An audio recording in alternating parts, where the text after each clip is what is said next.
Hey everyone, welcome back to Elevate with Jasmine. I'm so grateful that you're tuning in today. Today we're going to talk about pivoting in our business, which can be a bit of a controversial topic. It can be a tough thing for founders to do, right? Because we're on this one path and it seems to be working until it does not. And then we're at a bit of a crossroad as to what we do next. Do we stop?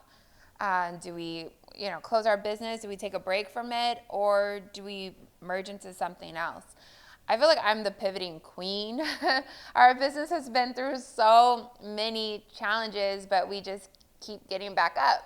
And I once heard this really great quote about how you're not failing, you're just pivoting, right? You're just trying something new. You're picking up something better.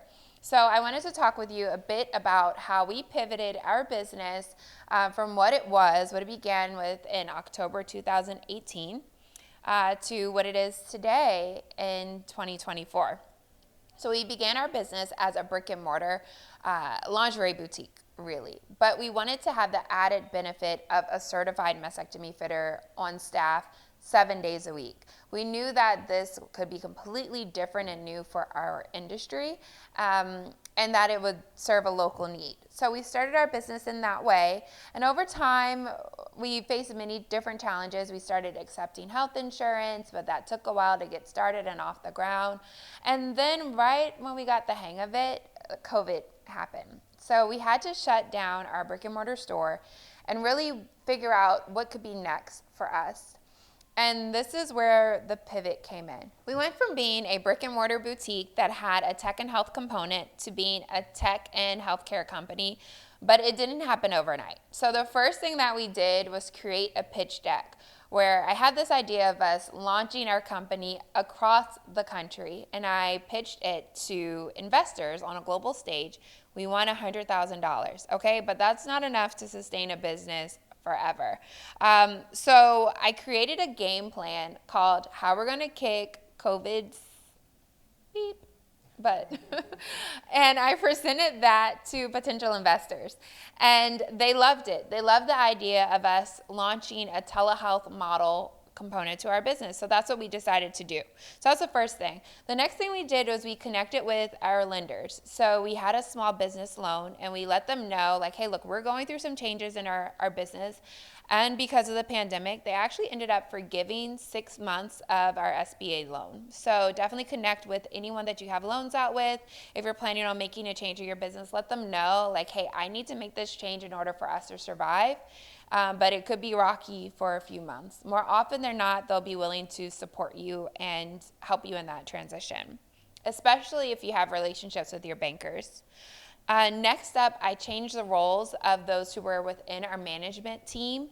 I had to make sure they were willing to work and have some flexibility. So they went from being day-to-day managers to being fulfillment and customer service online. So we had to do a deep dive training for them, and then I had to just release it and let that work, right? I couldn't control the minutia, but I had to begin to expand the capacities and the capabilities of our team members. Then we decided to get really creative. We were sitting around with a lot of inventory when our doors were closed. And I said, well, what if we bundle these items and we actually give them to frontline workers for a small fee? So we were having our customers purchase pajamas, sets, and gift items. And we were then giving it to hospital workers during the time where hospital workers were overworked, super stressed out. And what it did was really elevate our business and our brand in the public eye. The world could see that we were still wanting to do good, and we were able to move additional inventory and have a stream of income coming in. Then we decided to fully pivot that business model. So I was able to drill down on the numbers for stats that I presented in our next phase of our business. I knew that at the time, telehealth was about to take off. And telehealth is now a $131 billion industry, if not beyond that. And I knew we could tap into it and be a first player in that market. So that's what we sold to our next level of investors. Then we began doing our same fittings, the same things we were doing in store on that telehealth platform. And that was the game changer. We were then named like the most innovative brand, but I felt like what we were doing was just solving for a problem that was a day-to-day problem for customers across the country. And then lastly, I knew that we could launch into a B2C component with our customers and then go into a completely new sales channel through direct distribution through retailers. So I doubled down on how we were going to do that. So we went from having a brick and mortar store to evolving into a telehealth platform in about 3 years' time and then expanding that out across the country. It was not without its own hurdles, challenges, obstacles. There was lots and lots of discomfort as we were preparing to pivot. But I'm so grateful that we did, because we're now something that we may have never imagined we could be at that time. So if you're thinking about shutting down your business, I challenge you, before you decide to pull that plug, I challenge you to look at the different avenues that your business can have. How can you grow very creatively?